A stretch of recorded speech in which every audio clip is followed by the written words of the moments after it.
Good noon world. It is 11:25 a.m. I just woke up. Have you changed your sleeping schedule? Yes. I now go to bed around 12, 1 o'clock because of my step parents keep taking with your neck cord. So yesterday I just got my pizza and I ate my pizza, had a couple smokes, and I went to bed.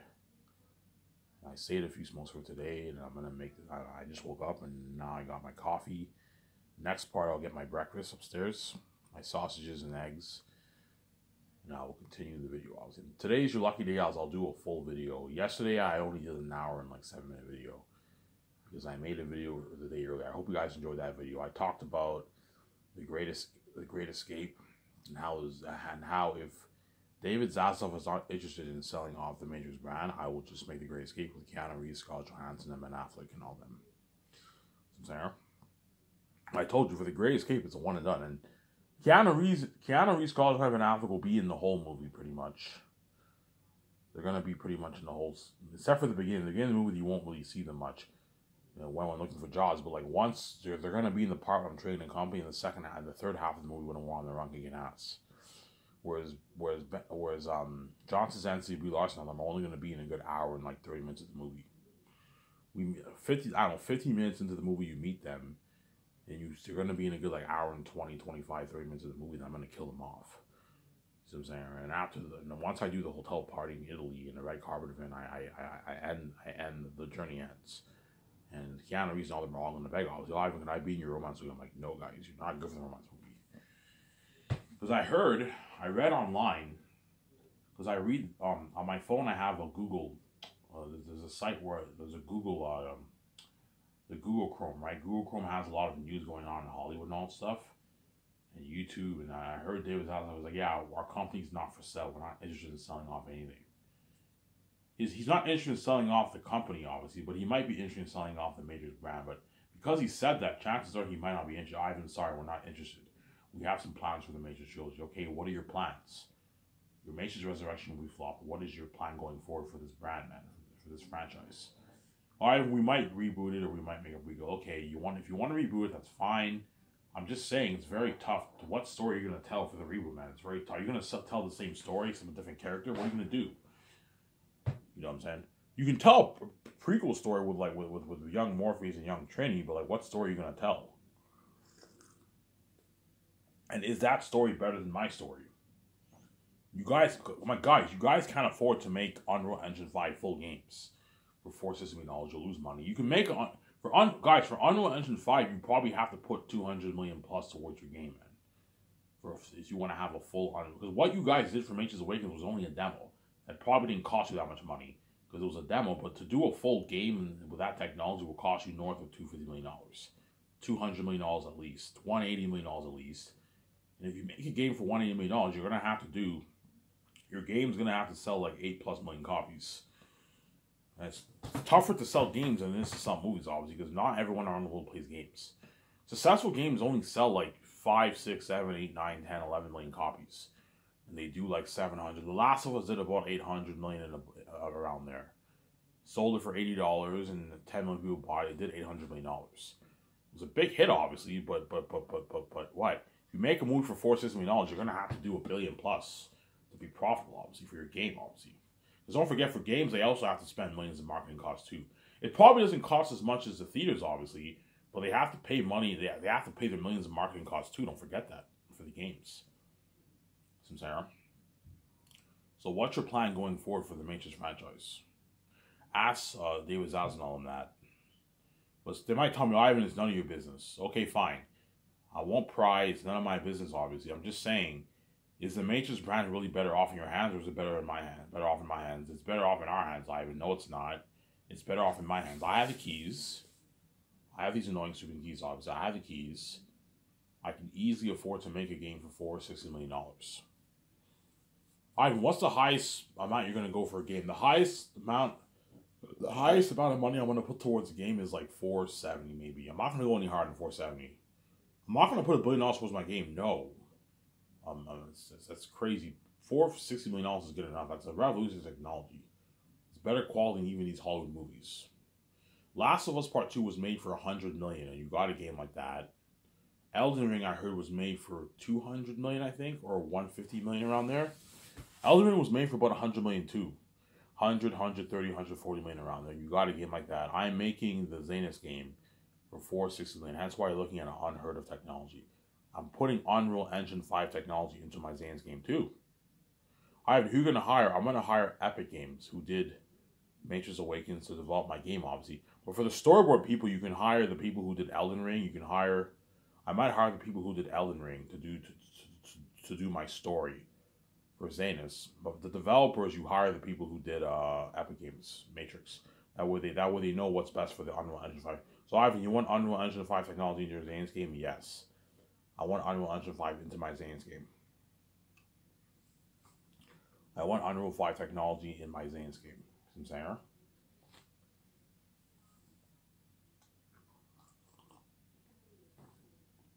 I want Unreal Engine 5 in my Xenos game. Okay, Ivan, you just saying, yes, I want Unreal Engine 5 technology in my Xenos game. See what I'm saying? I want Unreal Engine 5 in my Xenos game. Hence why, if Warner Bros. Is not interested in purchasing selling the rights, I'll just make the Great Escape. If they are interested, I will choose Matrix. I'll choose Matrix over the Great Escape. Don't hate me, Keanu Reeves. I'll do the Matrix trilogy, obviously. Hence why I guarantee you Michael B. Jordan, Johnson, and B. Larson are hoping, Ivan, please do that Matrix trilogy. Because they want to be locked on for like a multi-movie contract. They know if they're in my Matrix trilogy, they're going to be saved for like 9, 10 years of their life. Whereas for the Great Escape, they're only going to be saved for a couple of years, like 2-3 years of their life, 2.5 years of their life, and that's it. The Great Escape project will only take me 2.5 years. After 2.5 years, the journey ends. The project's over, obviously. Where Xenos is long. Xenos is looking at almost 5 years, like 4.5-year project. That's why the Xenos actors are lucky, obviously. But for Xenos, it's a one and done too. But they're lucky in the sense they're gonna be a part of that story. Aratat, the devil himself, Ephesus, the devil, came out of the mountains. Fool, his son, devil. Morale, devil. Bo, devil. Massive demon servants, the demon crows. The curse of Aster Cell, the 25,000 demon wolf army. The huge demon bat army in the cavern. You're looking at an amazing story, Ivan, how scary will it be? Okay, you remember Prince of Egypt? Remember how Prince of Egypt, when you watch it's a pretty freaky movie for like in my opinion, Prince of Egypt is the scariest animated movie ever made. It's a pretty freaky movie when you watch it. Obviously, remember when they were going through the when they exit Egypt. Obviously, you got that music and you see all of them with torches. They look all brave and all that stuff. Well, imagine something like that, and you have 5,000 people journeying through the cursed Western Glades Mountains. And you get the scary music, and he feasts as the king out of the mountains. Look at an amazing story. You have the big mosquitoes, like King Kong biting the people. They go through the entrance of the cavern, obviously, and there's jaguars guarding the cavern, obviously. In the movie, there was one jaguar. In the book, there was one jaguar. Whereas in the movie, I might have them be 3 jaguars. 4 jaguars guarding the entrance. And Takis them have to fight them, obviously. And they slowly journey through the ancient Gilead city, obviously. Something like Moria, I think something like that. Remember how it was pretty freaky when the 9 went into Moria and Belgravia? Yeah, I think something like that, except scarier. And then they find out later on that the Ephesus and all them are all sleeping, and the bats sleep in the ancient Gilead city.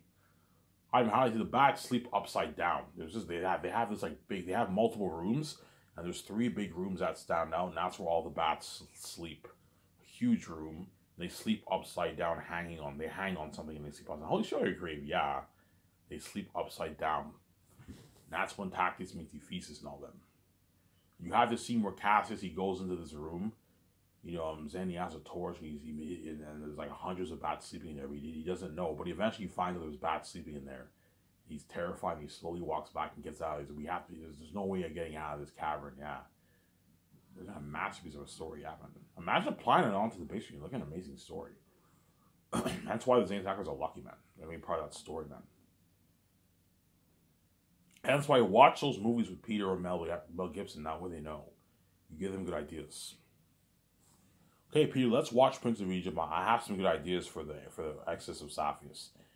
And I have some good ideas now. Okay, you see how you have the Hebrews journeying outside of Egypt, and they have torches. Think of something like that for the Exodus of Sapphires. You have 5,000 Saphians and Takis and all them. They journey through the Western Great Mountains, and you have the mosquitoes biting the jaguars. And they journey through the ancient Gilead city, and he feasts the king Del Bad mountains. Yeah. Remember Two Towers? I'm not gonna.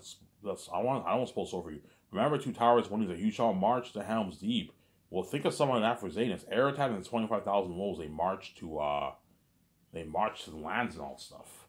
So imagine a 25,000 demon army marching towards Zanus, man. You have an epic warning. I don't want to spoil so for you. Yeah, think of something like that for. But the difference between my movie, and Two Towers is that like whenever Eretat and them march, they camp and all stuff. They camp like a couple times. I'm gonna have scenes where they camp, they rest and all stuff. They camp and all stuff through their journey. Whereas in Lord of the Rings, they didn't show the orcs camping or anything. It just shows the orcs walking, obviously marching. Yeah, remember how you felt for Aragorn and Legolas and all them in Two Towers when you saw that 10,000 army? I was pretty freaky. You shall march to Helm's Deep. You get that music. Remember that? And the guy was crying. Wormtongue was crying because he was in awe of how much orcs they were. Leave none alive. Remember that? Yeah, think of something. Think of an army double that. Remember how you saw that army that was huge? Yeah, think of an army twice that size. A 25,000 wolf army in Barak. And Eretat now marched to Zanus, man. And other lands. I don't want to spoil the story for you. Ivan, why are they marching? You have something called the land markings. I don't want to spoil it. You'll find out what a land marking is when you read my book, obviously. Ivan, why does Eretat mark the lands? Because it is Tactius generation, obviously. The wolves did not touch the lands until Tactius generation. That's when they decided to touch the lands. Just like in Lord of the Rings, when you watch it, even though the Shire is in the middle of Earth, it's kind of cut off from the outside world, obviously. No Sauron forces has touched the Shire until Frodo got the ring. And that's when the ring race journeyed all the way to the Shire. Something similar to that to Zanus. Eretat does not touch the lands until Tactius generation. Why? Because Tactius generation is lucky generation, obviously. So I'm saying. So in previous generations, the wolves did not mark the lands. It's not until Taki is born. Holy shit, you ever created? Yeah, it's amazing. So it's not until Taki is born. That's when they decide to mark the lands. Eretat decides to mark the south, obviously. What is a land marking, Ivan? You'll see what I mean. I don't want to spoil the story for you. So imagine a demon army, a 25,000 army, and they march towards these lands, man. So you look at something creepy, man. You're gonna feel for me and the men like crazy. Because Eretat and all of them are all demons. Demons 3 times scarier than the Uruk-hai and Ring Race and Lord of the Rings. And they're a 25,000 army, and they're marching towards like Zane. So that's something crazy, man. And that's why I told you my Zanus story. Ivan, what story is Two Towers has a lot of similarities to my story. Because you have Eretat and the army marching, you have a huge war in the end. You know what I'm saying? Yeah. Does Zanus have a lot of action, Ivan? Yes, Zanus has a lot of action. You have a war in the beginning with Tactius the First in the prologue. You have action sequences in Volume 1, obviously. You have action sequences in Volume 2. Does that? What chapter has least action? Volume 2? Volume 2, the only action sequence you have is the crows and the eagles, and you have Tacitonius, Cassus, and his 50 men versus Fool and 25 wolves. But Volume 3 has the most action. You have the battle in the caverns, and you also have the huge war in the end. You know, Volume 1 has the war in it, but yeah, Volume 2 has the least action. Obviously, but I told you, Volume 2 is better than Volume 1 when you read it. It's a better volume than Volume 1, obviously. Really, Ivan, yes, Volume 2 is better than Volume 1, in my opinion. Volume 2 is better than Volume 1, in my opinion. But you can argue Volume 3 is better than Volume 2, but you can also argue Volume 2 is better than Volume 3. Ivan, what chapter do you think Peter liked the best? I don't know. Peter might like Volume 2 the best, maybe. Or Volume 3. I like Volume 3 the best. That's when you get the unexpected climaxes. You know what I'm saying? You meet Ephesus, and the story gets even deeper, man, in Volume 3. You see what I'm saying? But you can argue Volume 2 is better, but I like Volume 3 better, to be honest. What's the worst chapter in the book? Landing Chaos in Volume 2 is not that great of a chapter, to be honest. I just finished going over that chapter. I'm on the final chapter, Excess of Sapphis, with my editing, obviously, in Volume 2. I'm almost done with Volume 2, and I'm moving on to Volume 3 for my editing. Landing Chaos is not, when you read it, it's probably the worst chapter. It's just about the politics in what in Zanus and the politics in the Barack. You know, Aratat and them decide to mark the lands. That's pretty much the story, pretty much. And Queen Sarah, you have the story of Queen Sarah and Zanus and all that stuff. Ivan, what's the best chapter in Volume 2? I don't have a favorite one because it's tough, but the top three are Lithia, the Lithia chapter, the first chapter, Tachys or Colonius, and the last chapter, the Exodus of Sapphiros. Those are my three top chapters. Whereas Captured and Land in Chaos Captured's an okay chapter. It's pretty good. It's better than Land in Chaos in my opinion. You can argue Land in Chaos is better, but I like Captured better than Land in Chaos. Land in Chaos is probably the worst chapter in the whole book. If you read it, it's a chapter that will keep you the least hooked out of all the chapters. You'll see, I mean, when you read my book, yeah, Land in Chaos is probably Ivan's worst chapter. That chapter, Ivan, why is it worse? Because when I wrote that chapter, I was stuck a little bit when I wrote it. Hence why when you read it, because I'm creative, I'm still able to tell a good story. But you can tell, yeah, Ivan, Land in Chaos is probably the worst of the worst chapter in the book. Yeah, it's the worst chapter in the book, obviously. And in Volume 1, the best chapter is probably 22 Years Later or the final chapter, In Search for the Prince. Those are my two best chapters. And Young Tachys is pretty good. What Was Cyrus to Cyrus No More, the second chapter. The third chapter is pretty good. And the prologue is okay. It's pretty good, obviously. But the worst chapter in Volume 1 is probably What Was Cyrus to Cyrus No More. Or you can argue Young Tachys. I like Young Tachys. Young Tachys is a good chapter. I think What Was Cyrus to Cyrus No More, or the prologue. The prologue is the worst. The worst. And the prologue doesn't count. Doesn't count, really, right? Yeah. And the best chapter in Volume 3 is probably Walking with the Ancestors. The chapter 12. But you can all argue Unexpected Journey, the first chapter with Ephesus, is the best one. But I like Walking with the Ancestors the best. That's a powerful chapter, man. And the worst chapter in Volume 3 is probably The Secret Council and Surprising Arrival. Or you can argue the final chapter is the worst. The war. Because the final chapter is just war. It's just Tachys fighting Aratat and all of them. And in the end, pretty much a good chunk of the chapter is just the war, man. Ivan, your war is that long. Yeah, my war is like a 30-page war, man. It's fucking long. Because I show what's going on in the war, obviously. You know what I'm saying? So, yeah. You can argue the final chapter is the worst one if you want. It used to be my favorite in a way, but not anymore. It's just action. But I would say Secret Council Surprising Arrival is probably the worst one. But you can argue the final chapter is better because it's Tachys fights in the war, man, with all his friends and cousins and all that stuff. You're looking at an amazing movie, man. Yeah, man. You're looking at an amazing movie. Yeah. So John Boyega, Yvonne Joje, and all them, Danielle Minette and all them, when I fly them to, there's a high chance I will choose them over the other guys, I'm just being honest. They're most likely chosen. 90% they're chosen.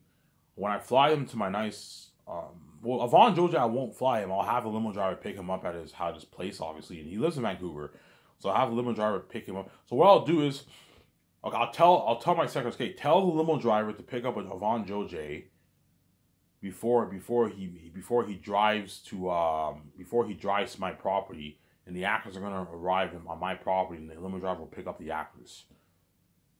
So when my jet arrives in my property, the limo driver will be waiting for them to pick them up and take them to my property, my nice Grand Crystal property. And Yvonne Joje I'll have the limo driver pick Yvonne Joje up before. Okay, pick Yvonne Joje up at his place. You're all excited. I'm saying he's all excited. Pick him up at his place and the limo driver will take him to my property. And all the other actors like John Boyega, Idris Elba, Andy Serkis, Ariana Grande, or Zoe King. Most likely Ariana Grande I'll choose. Viggo Mortensen or Don Cheadle, Carl Urban, all my stars. You have them. They're gonna what? The plane will arrive at my property and it'll take them to my property. And the moment they see my property, like, holy shit, Ivan owns all this. Ivan VJ, oh, this is beautiful. Yeah, remember that Grand Crystal property? I told you, yeah, when I have my nice game development building, my studio special effects building. So I have my big, massive game development building obviously. I'm going to build a huge building. I also have my big studio special effects office building. I have my studio office where I work and all that stuff. You know, I'm saying my nice parking lot. Yeah, my nice gardening work. Like that grass is a bitch I showed. And the actors are all shocked. Holy shit, this is beautiful. Ivan and VJ own this? Yeah, I'm gonna tell them, guys, I want it to look exactly like this. She's just saying, okay, Ivan, what do you want your land to look like? I want it to look like this picture here. And I show him that Grand House of property. He's like, holy shit, Ivan, that's nice. George Lucas is like, holy shit, that's nicer than my Skywalker Ranch. Yeah, it's nicer than Skywalker Ranch, I'm saying. And the actors are gonna, the limo driver will take the actors to my office. See what I'm saying? We'll take the actors to my office, obviously. Angelina Bassett, obviously, she'll be flown. And the limo driver will take him to my office, obviously. And they're going to sit. Whenever they ride to my office, someone will take their measurements. Okay, guys, come with me. I'll hire a good 2-3 people.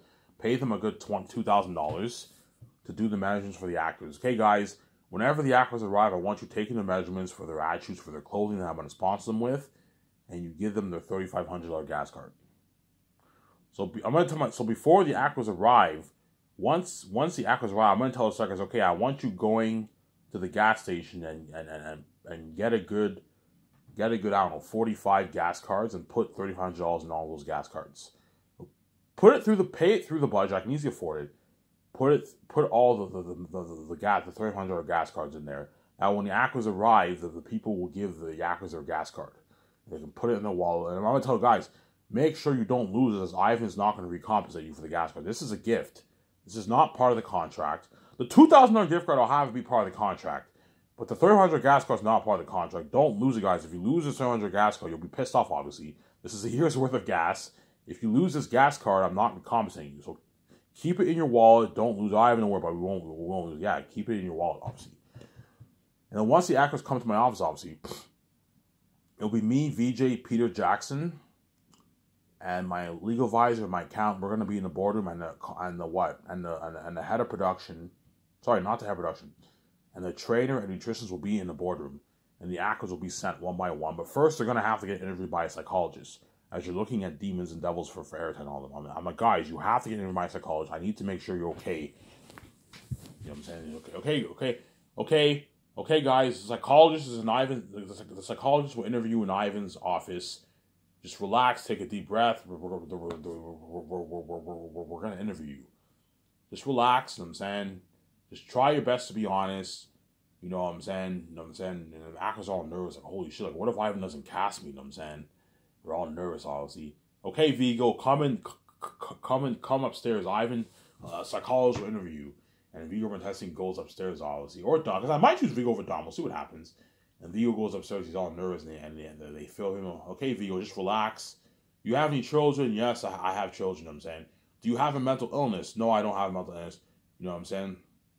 Have you ever had a nightmare from horror? No, I never had a nightmare from horror. You know what I'm saying? Are you comfortable filming in a twisted environment? Yeah, I'm comfortable, because he wants to be in my movie, obviously. Like, just let you know, Vigo, that these are the most horrific beings in movie history.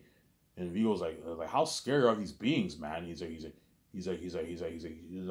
psychologist. Okay, do you remember those ring races and the orcs and Lord of the Rings? Yeah, I remember them. Picture beings 3 times the horror of those beings.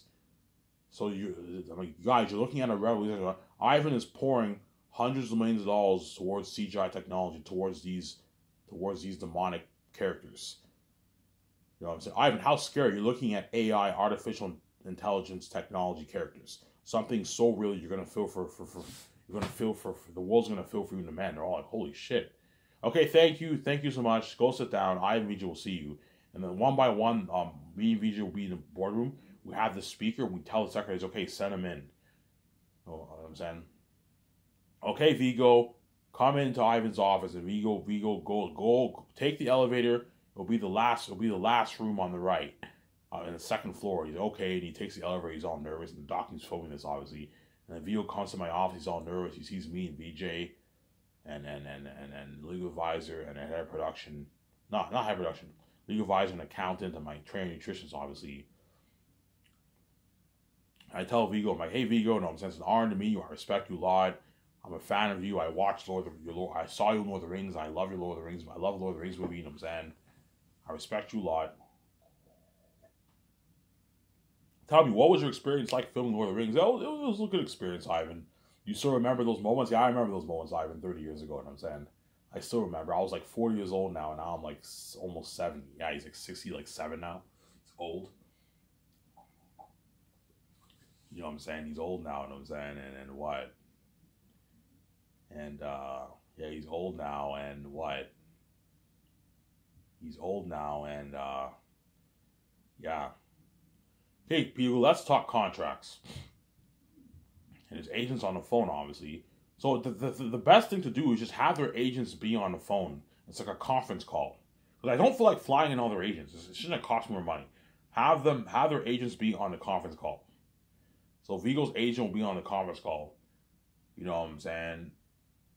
And then the agent, okay, Ivan, let's talk business. How much are you willing to pay Vigo? Okay, I'm willing to pay Vigo a $10 million signing, $10 million contract. Ivan, does he get any bonuses? No, I'm not paying him a bonus.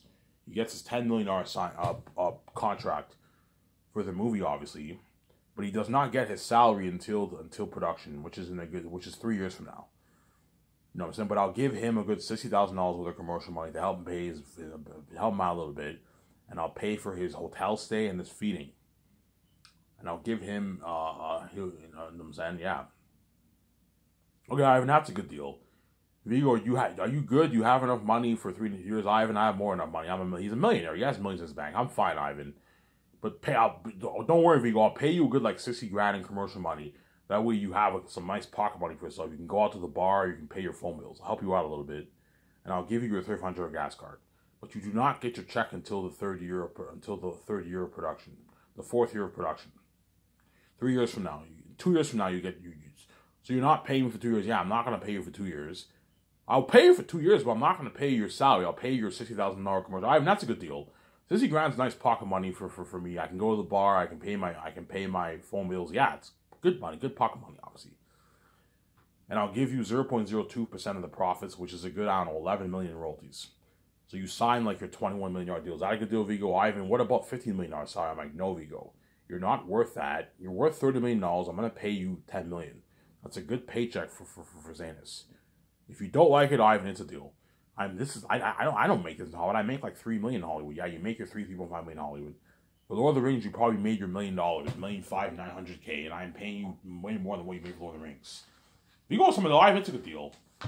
Hey, Vigo, you're gonna play the role of Meramis, the captain of the Archers. Yeah, Ivan, I read your book. Meramis is an interesting character. Yeah, you're gonna play as Meramis, the captain of the Archers. I'm sorry.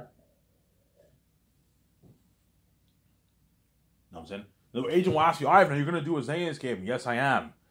Yes, I am doing a Zanus game. Yeah, Vigo, I'm going to be turning my movie into a game. Oh, you're going to turn my movie into a game? Well, yeah, I'm going to turn my movie into a game. Are you interested in being a part of the game, Vigo? You're gonna be voice acting and play in the people are gonna play as you in the game. Yeah, I'm interested.